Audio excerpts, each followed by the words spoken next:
আল্লাহ বলে এই দুনিয়ায় আমি রব্বুল আলামিন আমার বান্দাদের মধ্যে কর্ম আমি আল্লাহ নিজে বন্টন করে থাকি। এটা কোরআনের আয়াত। আল্লাহ বলছে আমি বন্টন করি, আমি বন্টন করি, নাইলে কেউর পক্ষে সম্ভব না। আল্লাহ এই প্রখর রৌদ্রের মধ্যে কেউ কাজ করে, প্রচন্ড আগুনের মধ্যে কেউ কাজ করে। সিমেন্ট ফ্যাক্টরিতে গিয়ে দেখেন, রড ফ্যাক্টরিতে গিয়ে দেখেন। আমি একবার চুন ফ্যাক্টরিতে গেছি, চুন বানায় যে, ওইখানে দেখছি ছাতক সিলেট, এই যে মানুষে পানের লগে চুন খায় যে, এটি আল্লাহু আকবার, আমার কাছে মনে হচ্ছে এটা জাহান্নামের টুকরা। আগুন কাকে বলে? এত তীব্র প্রখর আগুন।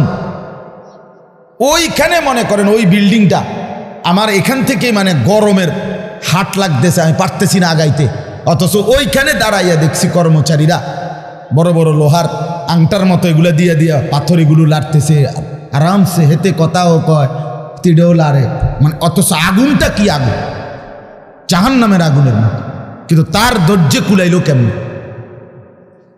আল্লাহ বলেন এটা আমি বন্টন করি, আমি এই দুনিয়ার কর্ম বন্টন করি, ফলে এই দুনিয়ার এই স্বাভাবিকতা ভারসাম্য টিকে আছে। আমরা আল্লাহর সাথে বেশি তুচ্ছ অবজ্ঞা করছি, আমরা জানি না আমাদের শেষ পরিণতি কি। ওমা কাদারুল্লাহ হাক্কা কদরি, আল্লাহ বলছে বান্দা তোমরা আমাকে যথোপযুক্ত কদর করলা না। আসসামাওয়াতু মাতবিয়াতুম বিয়ামিনি, আল্লাহ বলে জানো বান্দা আমি সেই আল্লাহ যে চাইলে এক সেকেন্ডে এই 7 আসমান একটা পলকের মধ্যে মিনিটের ভিতরে গুটাইয়া আমি আমার কুদরতি হাতে নিয়ে আসতে পারি। তুমি কোন নেতার উপরে ভরসা করে অহংকারী করছো? কিসের উপরে? তোমার এই বিল্ডিং না,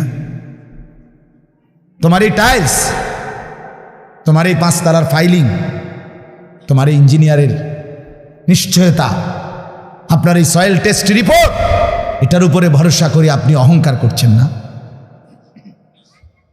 স্বামী বিদেশ, এ কারণে মা বোন বাজারে ঘুরছেন না? বাপ তোমাদের ছেলেরা, তোমাদের বাবা কিছু টাকা রোজগার করছে, এই কারণে জিন্দিগি এভাবে ফেলে দিলা। এক ওয়াক্ত নামাজ পড়তে মন চায় না, তাহলে আল্লাহ লাগবে না বন্ধু? না, মালিক লাগবে না? সোজা কথা, অনুভূতি জাগা দরকার দোস্ত, বিবেক জাগা দরকার। বলেন সারা দিনে মোবাইল টিপে জিন্দিগির কি অর্জন হচ্ছে? জীবনটা আমাদেরকে কি পরিমাণ হায়াতের সময় আমাদের নিচ্ছে। আহা যুবক, যদি বুঝতেই হবে বাপ, ও চিরেই বুঝবেন, ও চিরেই বুঝবেন। এই প্রযুক্তি আগে ছিল না, আগামী দিনে থাকবে না। ফেসবুক থাকবে না, ইউটিউব থাকবে, যেহেতু আগে ছিল না, সামনেও থাকবে না। কত প্রযুক্তি তো নাই। ফিতাওয়ালা সেই ক্যাসেট এখন নাই। তখন কি ফিতাওয়ালা ক্যাসেটওয়ালারা ভবিষ্যৎবাণী করছিল যে এটা আর থাকবে না? পাতলা পাতলা যে সিডি, এগুলো তো এখন নাই। তখন কি ওই সিডিওয়ালারা ভবিষ্যৎবাণী করছিল যে এগুলো থাকবে না? এটাও থাকবে। ওয়াখলুকুকুম মা লা তা'লামুন, কোরআনুল কারীমে আছে আল্লাহ তাআলা বলেন ওয়াল খাইলা ওয়াল বিগালা ওয়াল হামিরা লিতারকাবুহা ওয়া জিনা, আমি আল্লাহ তাআলা গাধা, ঘোড়া, খচ্চর তোমাদের যানবাহনের জন্য দিয়েছি। মজার কথা হলো এরপরে আল্লাহ বলছে এরপরে আমি অচিরেই সামনে আরো অনেক কিছু বানাবো, সৃষ্টি করতে থাকবো যা তোমরা জানো না। মুফাসসিরিনে কেরাম বলে এই কথাটাই প্রমাণ করে কোরআনের যে পৃথিবীর কোনো আধুনিকতাই এখানে শেষ হবে না, এর চাইতে আবার আগে বাড়বে, আরো সামনে হবে। বুঝেন নাই কথাটা? আধুনিকতা এখানে শেষ, এখানে এখানে শেষ, বরঞ্চ ইসরাফিলের ফু পর্যন্ত উৎকর্ষ আধুনিকতা বাড়বে। আরো আসবে, আরো আসবে, আরো আসবে। আর কি হইতে পারে আপনি দেখবেন। আমার তো মনে আছে প্রথম যেদিন আমারে প্রথম 2-4 বার শুনাইছিল যে মোবাইলের মধ্যে ছবি দেখা যায় বিদেশ থেকে কথা কইলে, যিনি কথা কইতেছে, আমি হাসি দিয়ে উড়ে দূর বেটা, বেউকুফ বেটা, কি কস না কস। কিন্তু পরে দেখলাম এটা একটা ডাইলবাদ। এখন তো এটা কোলের বাচ্চাও বোঝে তার আব্বুর ছবি দেখা যাইতেছে বিদেশ থেকে, ঠিক কি না বলে? এটা কি কেউ ভাবছিল তখন? ওয়ায়াখলুকুকুম, আল্লাহ তাআলা বলেন তাদের জন্য সৃষ্টি করব, ও চিরেই করতে থাকবো। মোজারের সিগা, যেটা ইস্তেমরার বুঝায়, ধারাবাহিকতা বুঝায়। মা লা তা'লামুন, যা তোমরা জানো না আমি তৈরি করব। ওয়াল্লাহু ইয়ালামু ওয়া আনতুম লা তা'লামুন, আল্লাহ বলে আমি জানি তোমরা জানো না। তোমরা জানো মানুষের কোনো আবিষ্কার, এটা মানুষের সত্তাগত আবিষ্কার নয়, বরং আল্লাহর ফয়সালা। এই জন্য আল্লাহ তাআলা যাকে দিয়ে যা করাবেন দুনিয়ায় তা আল্লাহই করাচ্ছেন। কসম খোদার, এটাই সত্য। এই বন্ধু বিশ্বাস করো, এটাই সত্য। এজন্য যে ট্রাক বানাইতে পারছে সে মোবাইল বানাইতে পারবে না। বলে তুমি এত বড় ট্রাকের মতো একটা এত বড় যন্ত্র মেশিন বানাইছো, একটা গাড়ি বানাইতে পারলে তো এই ছোট্ট মোবাইলটা তুমি বানাইতে পারতা না? সে পারবে না। আল্লাহ তাআলার কুদরত এটা। কোরআনে আল্লাহ বলছেন নাহনু কাসামনা বাইনাহুম মাঈশাতাহুম ফিল হায়াতিদ দুনিয়া। আল্লাহ বলে এই দুনিয়ায় আমি রব্বুল আলামিন আমার বান্দাদের মধ্যে কর্ম আমি আল্লাহ নিজে বন্টন করে থাকি। এটা কোরআনের আয়াত। আল্লাহ বলছে আমি বন্টন করি, আমি বন্টন করি, নাইলে কেউর পক্ষে সম্ভব না।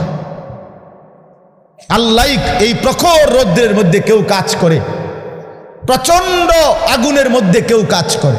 সিমেন্ট ফ্যাক্টরিতে গিয়ে দেখেন, রড ফ্যাক্টরিতে গিয়ে দেখেন। আমি একবার চুন ফ্যাক্টরিতে গেছি, চুন বানায় যে, ওইখানে দেখছি ছাতক সিলেট, এই যে মানুষে পানের লগে চুন খায় যে, এটি আল্লাহু আকবার, আমার কাছে মনে হচ্ছে এটা জাহান্নামের টুকরা। আগুন কাকে বলে? এত তীব্র প্রখর আগুন। ওইখানে মনে করেন ওই বিল্ডিংটা আমার এখান থেকে মানে গরমের হাট লাগতেছে, আমি পারতেছি না আগাইতে।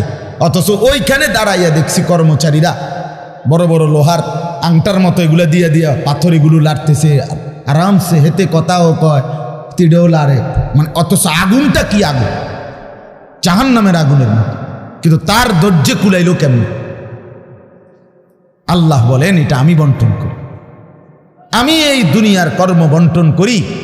ফলে এই দুনিয়ার এই স্বাভাবিকতা ভারসাম্য টিকে আছে।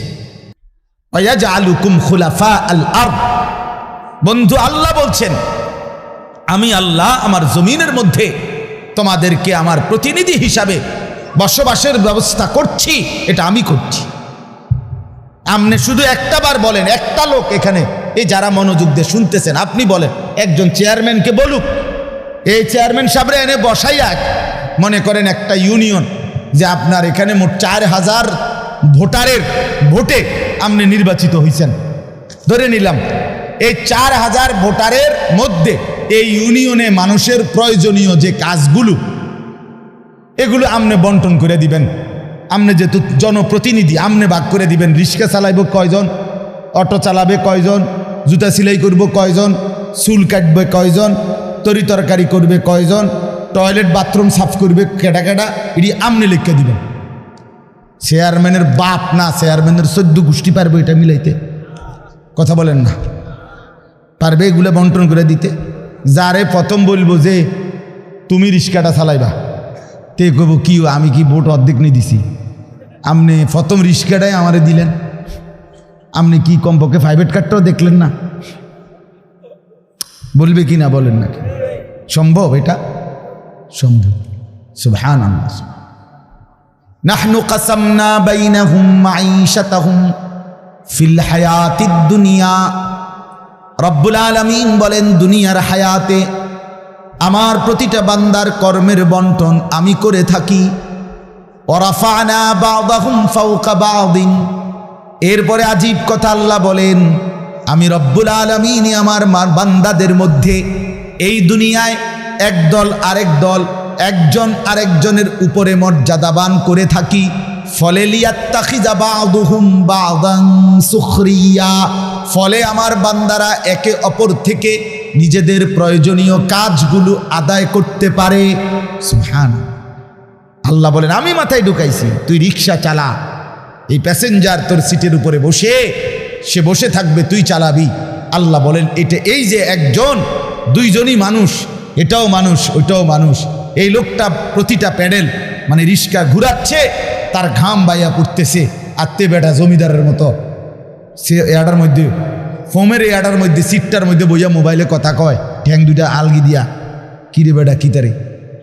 তা সে যদি বলতো, বেটা প্রয়োজনে ভিক্ষা করে খামু বেটা, তো তোরে এভাবে টাইনতে হবে, নাম বেটা দুজন একটা যাবো বেটা।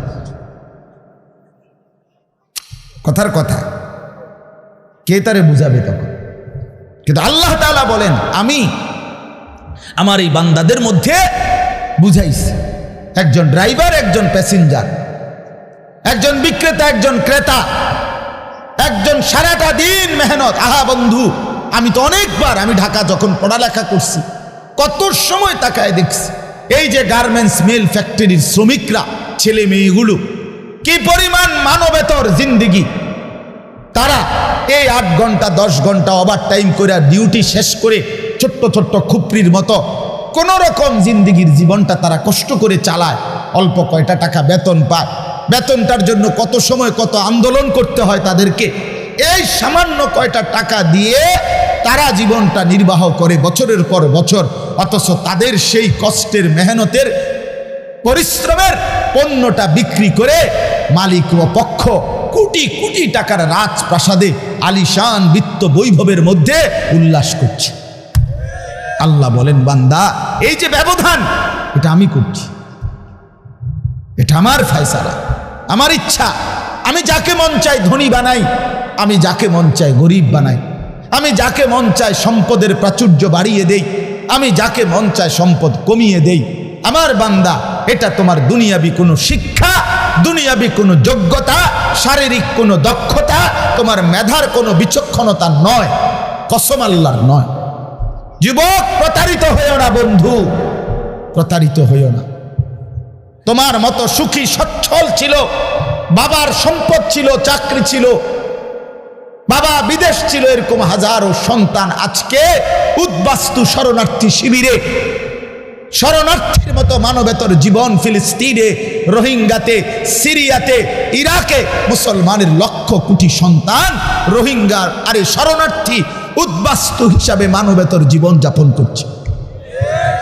এদেরও ফ্যামিলি ছিল, এদেরও মা ছিল, এদেরও বাবা ছিল, এদেরও ব্যাংক ব্যালেন্স ছিল, এদেরও হাস্যোজ্জ্বল চেহারা ছিল। বরং আমাদের চাইতে আরবের মানুষের চেহারা লক্ষ কোটি গুণ বেশি সুন্দর। বন্ধু আমার, কি রঙে, আমার কথা শেষ, আমি বেশি আর বাড়াবো না। কি পাইয়া আজকে আমাদের সন্তানদের হালাত আমি বুঝি না। আরে বন্ধু, কি গুপ্তধন পাইয়া গেলা, কোন জমিদারি পাইয়া গেলা, যে জমিদারির কারণে আল্লাহকে এভাবে ভুলে গেলা? কারণটা কি? মুসলমানের বাবারা এভাবে ভুলে গেলেন কেন? মুসলমানের মারা এভাবে বেপর্দায় নামে গেলেন কেন? মুসলমানের বোনেরা এইভাবে অসভ্যতায় নেমে গেল কেন? হায়া কোথায়, লজ্জা কোথায়, শরম কোথায়? আল্লাহকে এভাবে ভুলে গেলেন কেন? যে ঘরে বাপ মা জীবিত, অথচ ক্ষুধার 365 দিনে, একটা বছরে, একটা 16 বছরের 18 বছরের ছেলে মেয়ে, আহা, আপন মা বাপ জীবিত থাকতে কোনো দিন একটা বছরে ফজরের নামাজ পড়ল না। এত বড় জানোয়ার মুসলমানের ঘরে ঘুমায় কেন? বলে, এত বড় অসভ্য এক মুসলমান বাবা মা এই সময় এত বড় নাফরমান নিয়ে এই ঘরে জীবন চলছে কেমন? কারণটা কি? আল্লাহকে এভাবে ছেড়ে দিলেন কেন? আখেরাত এভাবে ভুলে গেলেন কেন? কি ব্যাপারটা কি? হ্যাঁ, এই পৃথিবীর চারদিকে চতুর্দিকে যদি মুসলমান মজলুম হয়, নির্যাতিত হয়, তা আমরা কি মাটির মধ্যে না, নাকি আমরা চাঁদের দেশে? আমরা মাটিতে থাকি না উপরে থাকি? তো তো এই জন্য যুবক ভাই, নষ্ট হইও না বাপ, নষ্ট হইও না। এই বন্ধুর কথা মনে রাখো, আমরা মূর্খ না। আলহামদুলিল্লাহ, পড়ালেখা আমরাও করছি, জেনারেল লাইনেও পড়ালেখা করছি, মাদ্রাসার লাইনেও পড়ালেখা করছি। শতভাগ আস্থা নিয়েই বলতেছি, বুঝ নিয়েই বলতেছি। আমি কুমিল্লা ভিক্টোরিয়া কলেজ থেকে মাস্টার্স পাস করছি, আলহামদুলিল্লাহ। সরকারি আলিয়া মাদ্রাসা থেকে টাইটেল কামিল পাস করছি, কৌমি মাদ্রাসা থেকে দাওরায় হাদিস পাস করছি। কাজে বুঝেই কইতেছি, বুঝেই বলতেছি। ইংরেজিও পুরা পড়ছি, আরবিও পুরা পড়ছি।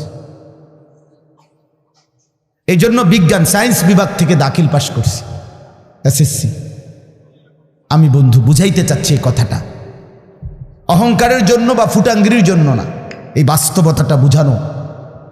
এই দুনিয়ার এই সবটা মিলাইয়া আজকে যে কয়জন অভিভাবক আছেন অথবা যে কয়জন যুবক ভাই আছেন, দোস্ত, আমরা আল্লাহর সাথে বেশি বাড়াবাড়ি করছি। আমরা আল্লাহর সাথে বেশি তুচ্ছ অবজ্ঞা করছি। আমরা জানি না আমাদের শেষ পরিণতি কি। ওমা কাদারুল্লাহ হাক্কা কদরি, আল্লাহ বলছে, বান্দা তোমরা আমাকে যথোপযুক্ত কদর করলা না। আসসামাওয়াতু মাতবিয়াতুম বিয়ামিনি, আল্লাহ বলে, জানো বান্দা, আমি সেই আল্লাহ যে চাইলে এক সেকেন্ডে এই 7 আসমান একটা পলকের মধ্যে, মিনিটের ভিতরে গুটাইয়া আমি আমার কুদরতি হাতে নিয়ে আসতে পারি। তুমি কোন নেতার উপরে ভরসা করে অহংকারী করছো? কিসের উপরে? তোমার এই বিল্ডিং না, তোমার এই টাইলস, তোমার এই 5 তালার ফাইলিং, তোমার এই ইঞ্জিনিয়ারের নিশ্চয়তা, আপনার এই সয়েল টেস্ট রিপোর্ট, এটার উপরে ভরসা করে আপনি অহংকার করছেন না? স্বামী বিদেশ, এ কারণে মা বোন বাজারে ঘুরছেন না? বাপ, তোমাদের ছেলেরা, তোমাদের বাবা কিছু টাকা রোজগার করছে, এই কারণে জিন্দিগি এভাবে ফেলে দিলা। এক ওয়াক্ত নামাজ পড়তে মন চায় না, তাহলে আল্লাহ লাগবে না বন্ধু? না, মালিক লাগবে না? আল্লাহকে লাগবে না? তাই আজকে যারা এশার নামাজ পড়ো নাই, কেন পড়লা না? এই হাইওয়ান, পড়লা না কেন? এই হারামি, পড়লা না কেন? সারাদিনে এক ওয়াক্ত নামাজ পড়ো নাই যে, তোমার চাইতে নিকৃষ্ট মানুষ, নির্লজ্জ মানুষ আর কে হইতে পারে? মুসলমানের ঘরে জন্ম নিয়ে এক মুসলমান মায়ের পবিত্র দুধ এক টানা 2টা বছর খেয়ে এত নিকৃষ্ট মানুষ হয় কেমনে? এত নিকৃষ্ট মুসলমান হয় কেমনে মিয়া? এত অসভ্য মুসলমানের রক্ত এত বেদামি হবে কেন? অনুভূতি এভাবে মরে যাবে কেন? এই জন্য আমি আপনাদের সামনে কোরআনুল কারীমের যে আয়াতটা পড়ছি, সূরা আলে ইমরানের 102 নম্বর আয়াত, আল্লাহ তাআলা বলছেন, ইয়া আইয়ুহাল্লাযীনা আমানুত্তাকুল্লাহা হাক্কা তুকাত, হে ঈমানদারগণ, হে মুসলমানরা, মুমিনরা, তোমরা আমার, আল্লাহ বলছে 89 বার কোরআনুল কারীমের মধ্যে আল্লাহ তাআলা, একবার দুইবার না দোস্ত, হে ঈমানদারগণ, হে আমার মুমিন বান্দা, এই কথা বলে আল্লাহ 89, 8, 9, 89 বার আল্লাহ কোরআনে ডাক দিয়েছেন। বলছে, তুমি আমার বান্দা, তুমি মুমিন, তোমারে আমি জান্নাত দেব। বান্দা, তোমারে আমি জান্নাত দিতে চাই, বিশ্বাস করো, তোমার জন্যই জান্নাত, কোনো বেঈমানের জন্য জান্নাত না। ঈমানবিহীন কেউ জান্নাতে যাবে না। পৃথিবীর সমস্ত ভালো কাজ যদি কোনো বেঈমান করে তবুও সে জান্নাতি হবে।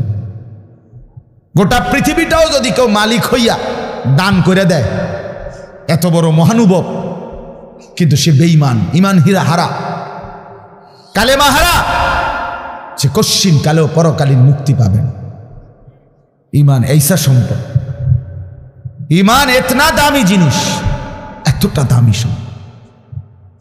ইমান বিহীন গোটা পৃথিবীর কিছুরই কোনো মূল্য নেই। তো আল্লাহ বলে সেই ইমান আমি তোমাকে দিয়েছি বান্দা, আমি গ্রহণ করছি। ইয়া আইয়ুহাল্লাযীনা আমানু, হে ঈমানদারগণ। তার মানে তোমার এটা ফরমটা আমি নিছি, তোমার ঈমানদার হিসাবে গ্রহণ করছি, তোমারে মুসলমান বলে নিলাম আমি। এই জন্যই তো ডাক দিলাম, আমার বান্দা ডাক তো তোমাকে দিলাম। হযরত হাসান বসরি রাহমাতুল্লাহি আলাইহি বিশ্ববিখ্যাত তাবেঈ ছিলেন, আলেম ছিলেন, শ্রেষ্ঠ বুজুর্গ ছিলেন হাসান বসরি রাহমাতুল্লাহ। আমরা তাফসিরে পড়ছি, উনি বলতেন যখনই কোরআনের এই আয়াত ইয়া আইয়ুহাল্লাযীনা আমানু এটা শুনবে, তো প্রত্যেকটা মুমিনের উচিত সে কান খাড়া করে সাথে সাথে নড়ে চড়ে বসা, আর হৃদয়ের মধ্যে কথা আনা, আমার মুনিব আমাকে ডাকছেন, এখন হয়তো আমাকে কিছু করতে বলবেন অথবা কিছু নিষেধ ছাড়তে বলবেন, আর আমার উচিত মুনিবের ডাকেই সাড়া দেওয়া। তো আল্লাহ তাআলাও এখানে বলছেন ইয়া আইয়ুহাল্লাযীনা আমানু, হে ঈমানদারগণ, ইত্তাকুল্লাহা হাক্কা তুকাতি, তুমি পূর্ণ হক আদায় করে সামর্থ্যের সবটা দিয়ে, নিজ যোগ্যতার সবটুকু দিয়ে, নিজ সামর্থ্যের সবটা দিয়ে হক আদায় করে তুমি আল্লাহকে ভয় করো, তাকওয়া অর্জন করো। আখিরাত খামখেয়ালি করো না, আল্লাহর হুকুম মানাটাকে খামখেয়ালি করো না, নয়সই মনে করো না, জোরাতালি মনে করো না। হাক্কা তুকাতি, একেবারে হক আদায় করে আল্লাহকে ভয় করো। এই কথাটা যে আল্লাহ কোরআনে বন্ধু কতবার বলছে, বারবার বারবার বারবার। ইয়া আইয়ুহাল্লাযীনা আমানুত্তাকুল্লাহা ওয়া কুলু কাওলান সাদীদা, এই যে আল্লাহ বলছে ইয়া আইয়ুহাল্লাযীনা আমানুত্তাকুল্লাহা ওয়া কুনু মা'আস সাদিকিন, এই যে আল্লাহ বলছে ইয়া আইয়ুহাল্লাযীনা আমানুত্তাকুল্লাহা ওয়াল তানজুর নাফসুম মা কদ্দামাত লিগাদ ওয়াত্তাকুল্লাহ, এই যে আল্লাহ বলছে ইয়া আইয়ুহান নাসুত্তাকু রাব্বাকুম আল্লাযী খালাকাকুম মিন নাফসিন ওয়াহিদা, এই যে আল্লাহ বলছে ইয়া আইয়ুহান নাসুত্তাকু রাব্বাকুম ইন্না জালজালাতাস সাআতি শাইউন আযীম, এই যে আল্লাহ বলছেন বারবার বারবার বারবার। আল্লাহ বলছে হে ঈমানদার মুমিন বান্দা আমার, তুমি অন্যদের মতো না, তুমি হিন্দু না, তুমি বৌদ্ধ না, তুমি ইহুদি না, তুমি খ্রিস্টান না, তুমি নাস্তিক না, তুমি মুরতাদ না, তুমি বেঈমান না, তুমি আমার মুমিন বান্দা, তুমি আমার ঈমানদার বান্দা। তুমি আর 10 জনের মতো না, ভাত আমি সবাইকে খাওয়াবো, সেজদার তৌফিক আমি সবাইকে দেব না।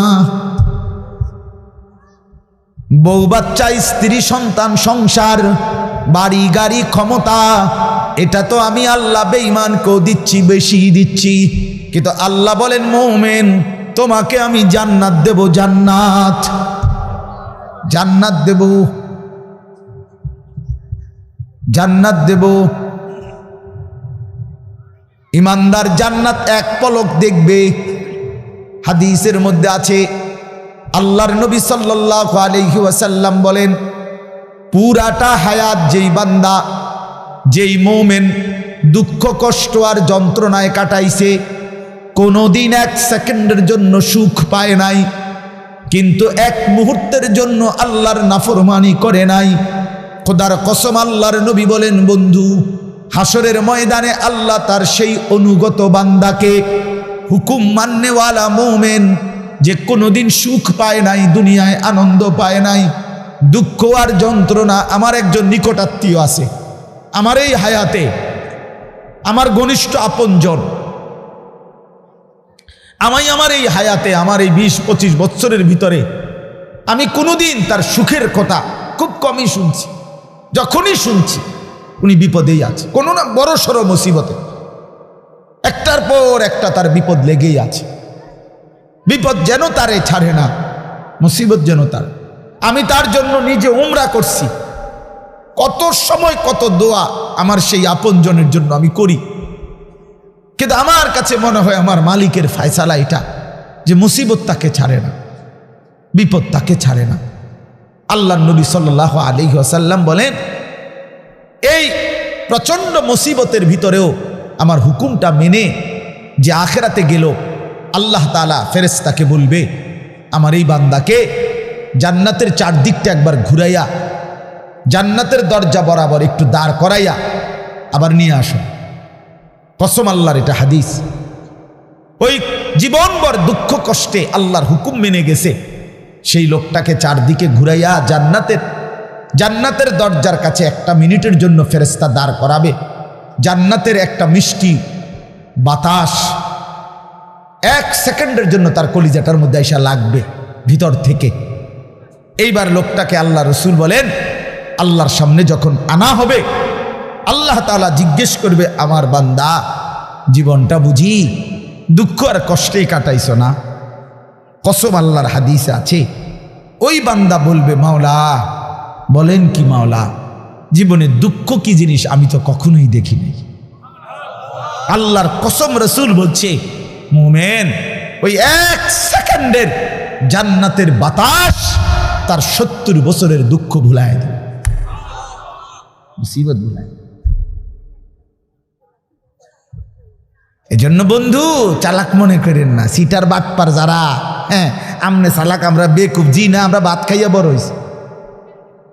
আমি বন ফানি চা দিয়া ভিজাইয়া খাইয়া বড় হয়েছি না। যুবক তোমরা যারা নামাজ পড়ো না আর সারাদিন নারীর ছবি আর নর্তকীর নাচ গান আর এই ফালতু জিন্দিগি, সমবয়সীদের সাথে আড্ডার মাস্তানি আর এই সদর বদর, তুমি চালাক বেটা। হ্যাঁ আমি বেওকুফ। কেন বেওকুফ হবো আমি? তুমি যা খাইয়া বড় হইছ আমি তো তা খাইয়েই বড় হইছি। এই মাটি আলো বাতাসে যদি তুমি বড় হও তো আমি কি মাটির তলে বড় হইছি? বুঝবো না কেন? বুঝি না কেন? কি বেশি বুঝ জ্বালাইছো তুমি? আপনারা যারা সুদ খান, ঘুষ খান, হারাম খান, আপনাদের যাদের অবৈধ উপার্জন, আপনাদের যাদের স্ত্রী বেপর্দা, আপনাদের যাদের মেয়ে বেপর্দা, আপনাদের যাদের ঘরে রঙিন টেলিভিশনে নাচ গান নর্তকীর ছবি সারা বছরের পর বছর চলে, আপনারা মোটেই চালাক না, আপনারা বেওকুফ, আপনাদের ফ্যামিলিও বেওকুফ। মিয়া আহাম্মক, মিয়া আপনি ধরা খাইছেন, মিয়া আপনি হেরে গেছেন, মিয়া হেরে গেছেন, জীবনের কাছে হেরে গেছেন, আখিরাতের সামনে হেরে গেছেন, কবরের সামনে হেরে গেছেন। আপনি সামান্য দুনিয়ার লেগা, অথচ এই দুনিয়া নেককাররাও ভোগ করে কিনা বলেন না কেন? নামাজ চললে ফাঙ্গাস মাছের যে স্বাদ, বেনামাজিরও এই স্বাদ। বেনামাজি যেটারে টাইলস কয়, নামাজি এটারে টাইলস কয়, এতে কোনো মাটি কয় না। তাহলে আপনি আহামরি কি দুনিয়া ভোগ করলেন বলেন? কি জন্য আখিরাত ছেড়ে দিলেন? আল্লাহ আমাদেরকে বুঝার তৌফিক দান করে। অতএব বাপ, আমার কথা একটু শক্ত, পরে মনে মনে কইবেন যে এরকম 2-1 থায়ে হুজুরদের মধ্যে কিছু থাকি, কি করবে?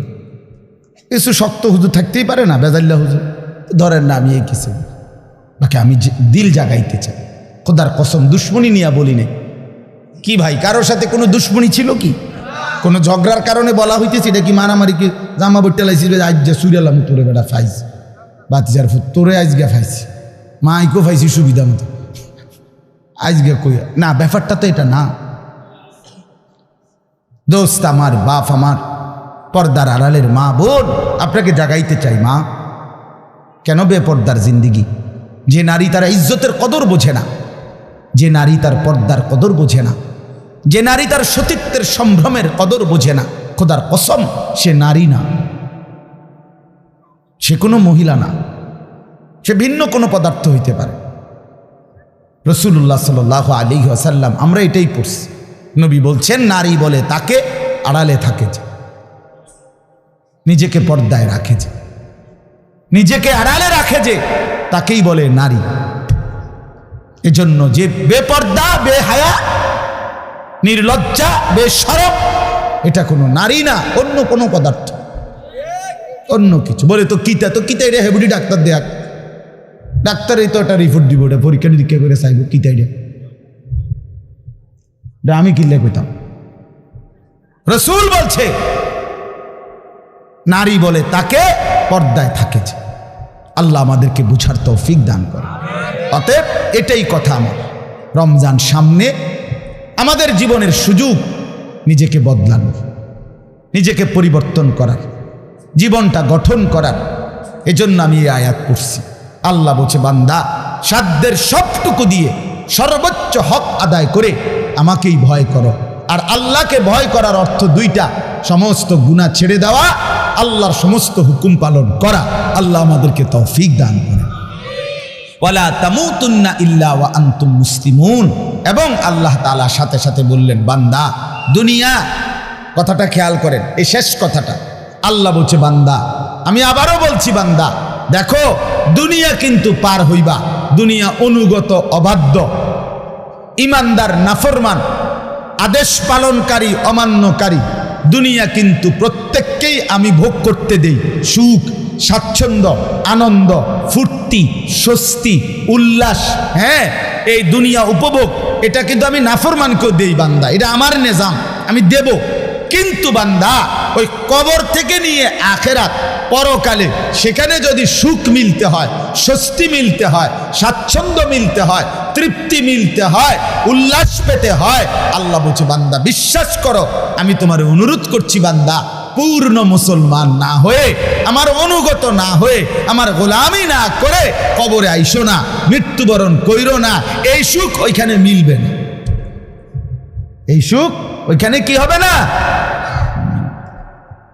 এখানে আমি অনুগত অবাধ্য উভয়কেই দুনিয়া ভোগ করতে দেই, কিন্তু কবরে দেব না, আখিরাতে দেব না, হাসরের মাঠে দেব না। সেখানে শুধুই উইদ্দাত লিল মুত্তাকিন, জান্নাত বানানোই হয়েছে মুত্তাকিদের জন্য, আখিরাতের সুখ বানানোই হয়েছে আদাত্তু লিইবাদিয়াস সালিহিন, আল্লাহ বলছে আমার নেক বান্দাদের জন্য। অতএব আমার বক্তব্য এটাই, রমজানকে কদর করেন, রমজানটাকে সামনে নিয়ে প্রত্যেকটা নারী পুরুষ, ছেলেরা, নওজোয়ানরা, বাবারা গুনাহমুক্ত একটা জীবন গড়ার সিদ্ধান্ত নেন। চুরি, ডাকাতি, জিনা, বেবিচার, সুদ, ঘুষ, মদ, জুয়া, বেহায়া, বেপর্দার জিন্দিগি থামায় দেন। যুবক থেমে যাও, বাপ থামো ভাইয়া, অনুরোধ করছি, এক ভাই বললাম থেমে যাও, অসভ্যতার এই জিন্দিগি ছাড়ো, বেনামাজির এই জিন্দিগি ছাড়ো, সারাদিন নারী নিয়ে আর মোবাইল নিয়ে পড়ে থাকা এই জিন্দিগি ছাড়ো। মা বোনরা, আপনারা যারা খোদার 11টা মাস বাজারে বাজারে ঘুরছেন, মার্কেটে গেছেন, কতবার গেছেন, ও মা বোন, আল্লাহ দোহাই, এক ভাই বললাম কমপক্ষে রমজানটাকে কদর করেন, একটা মাসকে সম্মান করেন আল্লাহর দিকে চাইয়া। রমজানটাকে বাজারে মার্কেটে এই জুতা, শাড়ি, গহনা, এই ফালতু জিনিসের জন্য খোদার এত বড় রমজানকে কোরবান করে দিয়েন, নষ্ট করে দিয়েন, বরবাদ করে দিয়েন না মা বোন। এটা অনেক বড় সীমা লঙ্ঘন, অনেক বড় সীমা লঙ্ঘন। আল্লাহ তাআলা বলছেন বান্দা আমি এত বেশি সুযোগ দিছিলাম রমজানে, রহমত, মাগফিরাত, নাজাতে, কোনো মূল্যায়ন করলা না। এই জন্য রমজানের লাস্টে জিব্রাইল পাঠাইয়া নবীজিকে আল্লাহ জানায় দিছে, জিব্রাইল গাও বলে আসো আমার বন্ধুকে, যে বন্ধু আপনার যেই উম্মত এত বড় রমজান পেয়েও কদর করে নাই, গুনাহ মাফ করায় নাই, তার উপরে আমি আল্লাহর লানত।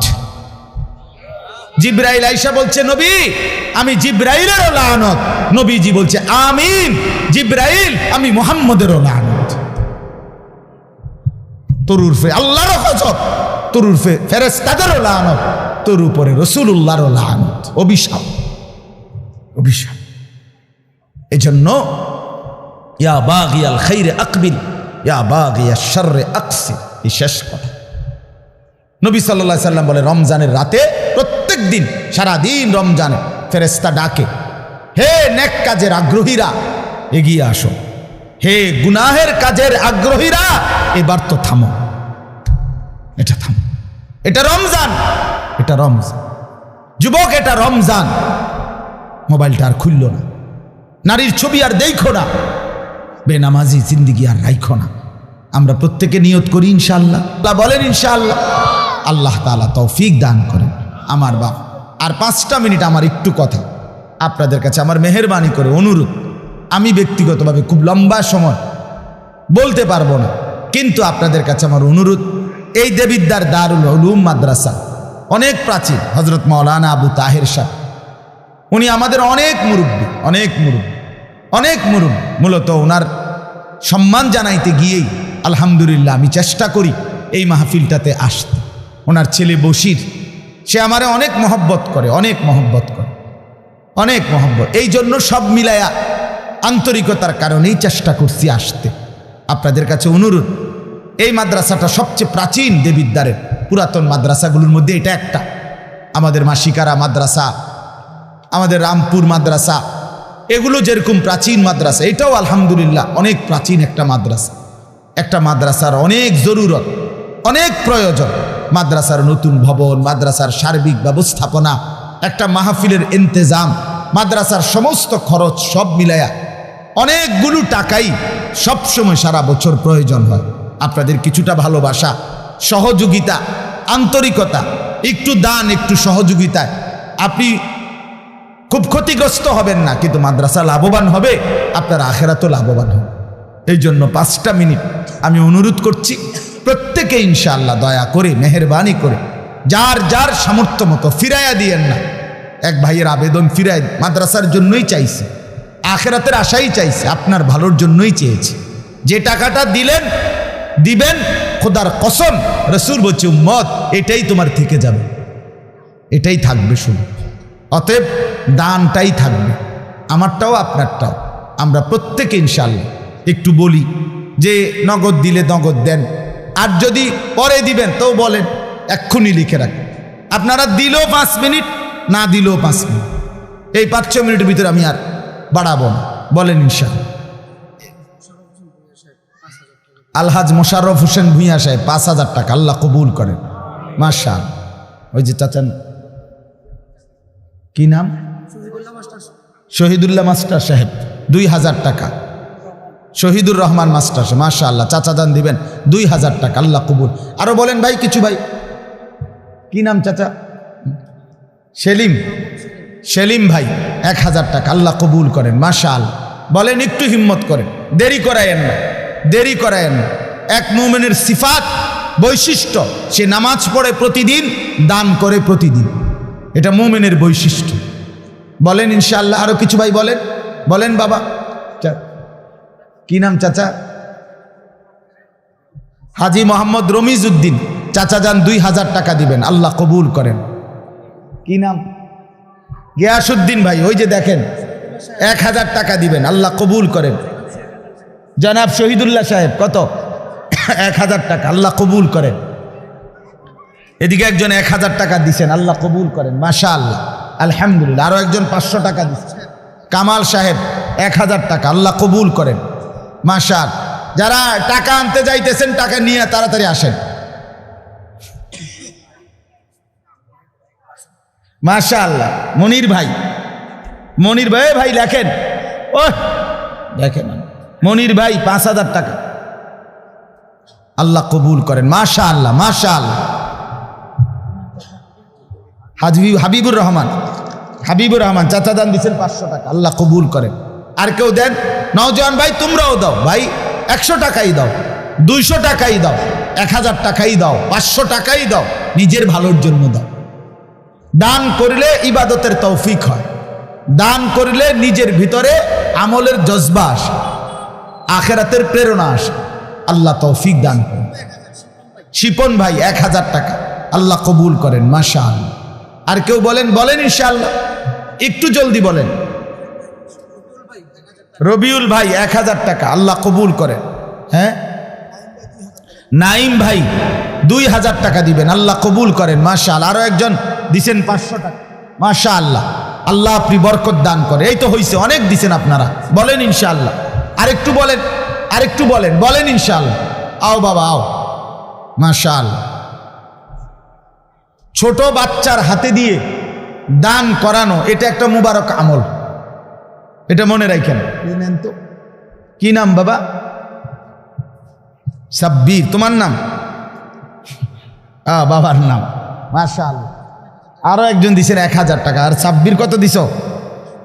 ও তোমার আব্বার পক্ষ থেকে 500 টাকা, এখানে 100 টাকা। আল্লাহ, কেন বাচ্চারা আপনার অন্যকে দিতে চায় কম, সে নিজেরটা কায়রা নিতে চায়। এই জন্য বাচ্চার হাতে যদি কেউ দান করায়, আস্তে আস্তে বাচ্চার হাত প্রশস্ত হয়, দানের হাত বাড়ে। বলেন ইনশাআল্লাহ। আর কেউ? আর কেউ? এমদাদুল্লাহ ভাই, মোহাম্মদ এমদাদুল্লাহ 1000, আল্লাহ কবুল করেন, মাশাআল্লাহ। আর কেউ? বলেন, বলেন ইনশাআল্লাহ, জলদি বলেন, বলেন মাশাআল্লাহ। মাশাআল্লাহ 500 টাকা দিছেন, আল্লাহ কবুল করেন, আলহামদুলিল্লাহ। আরো দেন, আরো দেন, মাশাআল্লাহ। দুইজন ছাত্র ভাই যাও ভিতরে, আল্লাহর বান্দাদের হাতের কাছে যাও। মাদ্রাসার বড় সাব্বির, মিজানুর রহমান ভুইয়া 1000 টাকা, আল্লাহ কবুল করেন, মাশাআল্লাহ। মেহেরবানি করে আমার প্রিয় ভাই হযরত মাওলানা আওলাদ হুসাইন আপনাদের সামনে বয়ান করবে, অনেক চমৎকার বয়ান করবে, লম্বা বয়ান হবে ইনশাআল্লাহ। দয়া করে কেউ উঠেন না। নজরুল ভাই 500 টাকা, আল্লাহ কবুল করেন, মাশাআল্লাহ। আল্লাহ তাআলা ভরপুর বরকত দান করেন, মাশাআল্লাহ। নাম বলেন? 500 টাকা, আলহামদুলিল্লাহ। আল্লাহ সবাই। চাচা জি, চাচা কি নাম? জনাব তাহের পুলিশ, চাচা যান দিবেন কত? 2000 টাকা, আল্লাহ কবুল করেন, মাশাআল্লাহ। আর কোনো ভাই বলেন, বলেন ইনশাআল্লাহ। ছেলেদের কাছেও দেন, আল্লাহ বরকত দিবে। তালেবে ইলমের হাতে দিলেন তো আল্লাহ তাআলা বরকত দেবে ইনশাআল্লাহ। কি নাম? আমি বলুন, বলুন।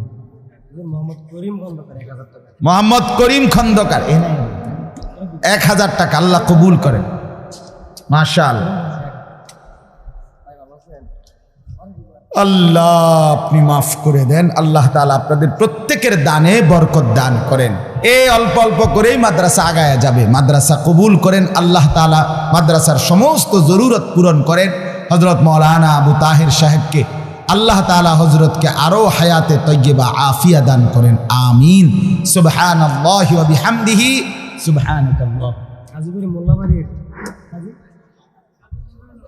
কাজী মনিরুল হক 1000 টাকা, আল্লাহ কবুল করেন, মাশাআল্লাহ। আলহামদুলিল্লাহ।